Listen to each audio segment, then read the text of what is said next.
Bueno, déjenme les platico que Nigeria, incluso siendo la superpotencia regional, no está en gran condición para hacer la guerra. Miren ustedes este dato perturbador, diría el clásico del YouTube. De acuerdo al Centro de Estudios para la Paz de Estocolmo, el famoso CIPRI, que es uno de los principales centros de investigación que lleva, digamos, este conteo de lo que se gastan los diferentes gobiernos en la cuestión militar. Vean ustedes, el gasto militar de Nigeria cayó un 38% hasta los 3.100 millones de dólares tras un aumento del 56% del gasto en 2021. O sea, hasta México gasta muchísimo más dinero en lo militar que Nigeria, que es la potencia militar de la zona. O sea, francamente, Nigeria está en muy malas condiciones también para pelear, a pesar de que tenga 225 millones de habitantes, a pesar de que sea la economía número 26 de todo el mundo. Es la economía número 26 de todo el mundo, Nigeria. Tiene problemas de corrupción institucionalizada muy grandes, tiene problemas de narcotráfico. Además, también los problemas de desigualdad son enormes. La esperanza de vida al nacer de la población en el año 2022, en diciembre del año 2022, de acuerdo al Banco Mundial, es de 53 años las mujeres y 51 años los hombres.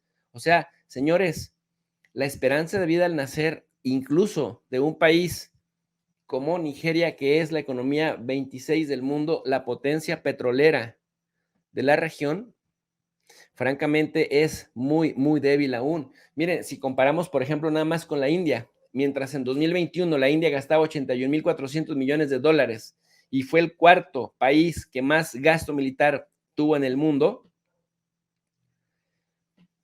pues Nigeria estamos hablando de 3.100 millones, o sea, muy poquito en comparación a las potencias verdaderamente bélicas. Hasta el mismo Reino Unido gastó 68.500 millones de dólares y Nigeria solo 3.100 millones. Y con ese raquítico presupuesto, con esa raquítica esperanza de vida de nacer de su población de 53 años y las mujeres y 51 años los hombres, en pleno 2022, por ejemplo, para que se den una idea, la esperanza de vida al nacer en México es de 74 años de edad los hombres y 76 años las mujeres. En Estados Unidos es 79 años los hombres, 81 años las mujeres. Japón, por ejemplo, es de 87 años las mujeres, 89 años los hombres. Pero en Nigeria, la potencia militar regional de África Occidental que le quiere hacer la guerra a su vecino Níger para restaurar el orden constitucional, solo tiene 51 años los hombres y 53 años las mujeres. Y cuando vienen las guerras, eso sin contar las hambrunas, sin contar la carestía, sin contar la desnutrición infantil que es muy alta, pues la esperanza de vida al nacer se recorta todavía más. ¿Qué busca Nigeria si es un país extremadamente débil? Miren, vamos a checar los datos del mismísimo Banco Mundial, ¿no? ¿Qué te dicen? Que el gasto público en defensa de Nigeria, pues sí ha crecido simbólicamente, que creció hasta un 58.84%, pero estamos hablando de que no pasa de 4.000 millones de dólares. Acá nos dicen que son 3.618 millones de euros, unos 3.800, 4.000 millones de dólares, que para un país gigantesco como Nigeria, y digo gigantesco porque el territorio es enorme, pero su población, estamos hablando de unos 225 millones de habitantes y se estima que Nigeria para 2100, de acuerdo a estimaciones del Banco Mundial, Nigeria podría alcanzar hasta los 700 millones de habitantes, solo Nigeria. Nada más pues para que se den una idea que no estamos hablando de cualquier país, pero en este momento Nigeria tiene un gasto público que no supera ni siquiera el 1% de su Producto Interno Bruto. Si Nigeria fuera parte de la OTAN, ya la hubieran corrido porque pues nomás no alcanza ni siquiera el 1% y la OTAN por lo menos exige el 2%. Así que es muy raquítico su presupuesto. ¿Y qué nos dice este dato? Dice, en 2021, Nigeria subió el puesto 58 que ocupaba en 2020 al 49 en el ranking de países por importe invertido en defensa al año, Más que la cantidad gastada, es importante comparar el porcentaje del Producto Interno Bruto que ésta supone, y en este caso su situación ha mejorado, aunque continúa entre los países con un gasto público en defensa bajo, en el puesto 127 de los 165 países que componen el ranking. La pregunta es, y entonces, con estas miserias, ¿en serio Nigeria se va a meter a un broncononón del cual después será muy difícil salir? Porque a mí me queda claro que Nigeria está menospreciando este Bola Tinubu, presidente de Nigeria, medio corruptillo. Me queda claro que está menospreciando a Níger, que si Nigeria de por sí está muy débil, está muy flaca la caballada, o sea, de verdad, en su esperanza de vida al nacer, en su inversión, en su gasto público, en su inversión, miren, ocupa el 127 de 165 países que más gastan en lo militar. Entrarle a una guerra de desgaste sería tremendo, más porque el desgaste se lo llevarían ellos, sobre todo Nigeria quedaría con el peso de la guerra, y Francia bien tranquilito allá desde París, mandándole así de vez en cuando, mandándole dinerito, a Estados Unidos de vez en cuando, mandándole dinerito por la restitución del orden constitucional, claro que es finalmente lo que importa. Y bueno, pues finalmente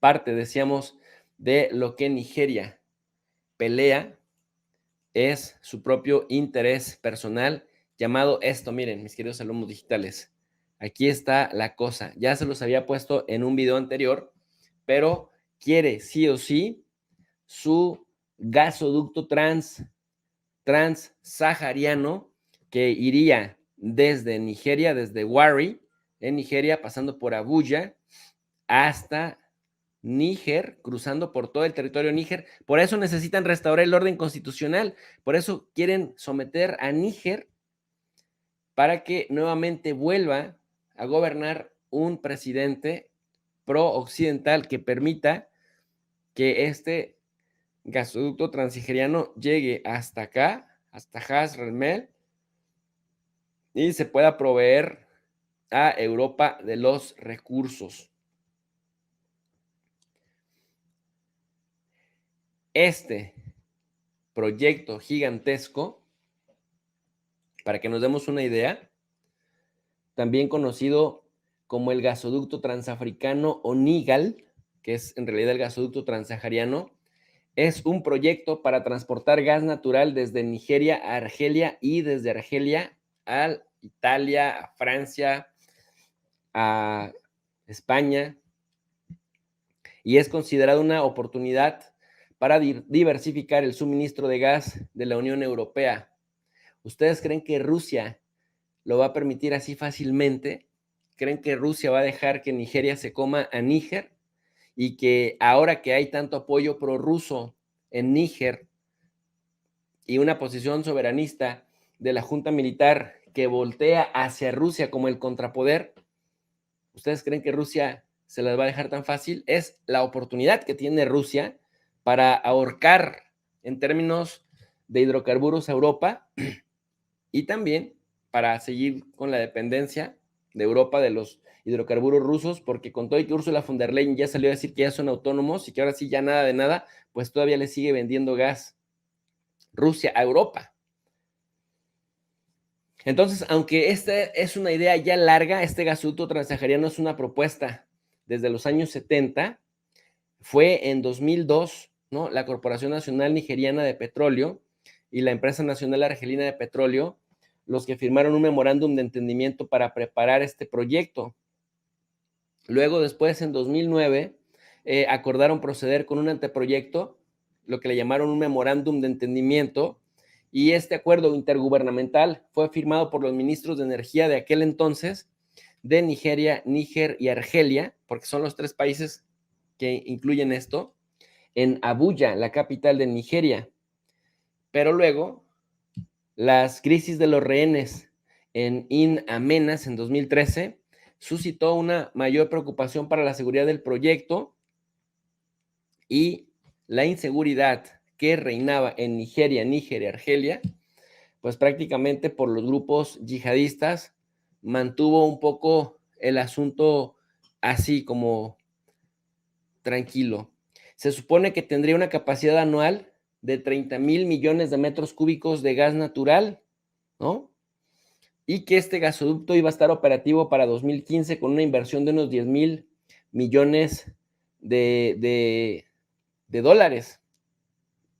Sin embargo, en pleno 2023 sigue siendo una buena idea, pero no la han puesto operativa, sigue en prospección, de tal suerte pues que por más que algunos analistas europeos digan, no hombre, Níger ni es importante para Europa, Francia no tiene por qué meterse, pues utiliza a Níger nada más para estar, para tener presencia en la zona, o si es que como son tan hermanas de la caridad, pero miren ustedes de lo que estamos hablando, y ahora que se peleó Europa con Rusia, bueno, pues dicen, África de mis amores, África dominada, aquí estamos para ti y tú tienes que estar para nosotros. No importa si tu gente se muere de hambre, lo que importa es el orden constitucional. Y miren lo que dice la periodista Carmen Parejo, que ayer leí unas reflexiones que ella publicó en RT. Los intereses de Francia y sus aliados en Níger son cristalinos. Hay que tener muy poca dignidad para tratar de justificar una intervención de estos países o sus lacayos contra el país africano. Si te preocupan los derechos de los nigerinos, no puedes ir con sus explotadores. La verdad da gusto encontrar a gente inteligente entre los analistas de Europa. Ella es de ese grupo de analistas inteligentes, sobre todo sensibles y con sentido de justicia. Quisiera compartir con ustedes también una reflexión que hace la periodista venezolana Karen Méndez en su canal, en su espacio Agencia Venezuela News, que dice lo siguiente: estamos siendo testigos del levantamiento de uno de los países más pobres del mundo, Níger. Fíjense, de verdad, uno de los países más pobres del mundo, pero Francia bien padre con un montón de luces, el país galo, el país de las luces, ¿no? Mientras que su proveedor máximo de uranio para que tengan sus plantas así rebosantes es uno de los países más pobres del mundo. No les importa la pobreza y que la gente se muera de hambre, mientras haya un orden constitucional que permita la extracción de recursos, pero es brutal.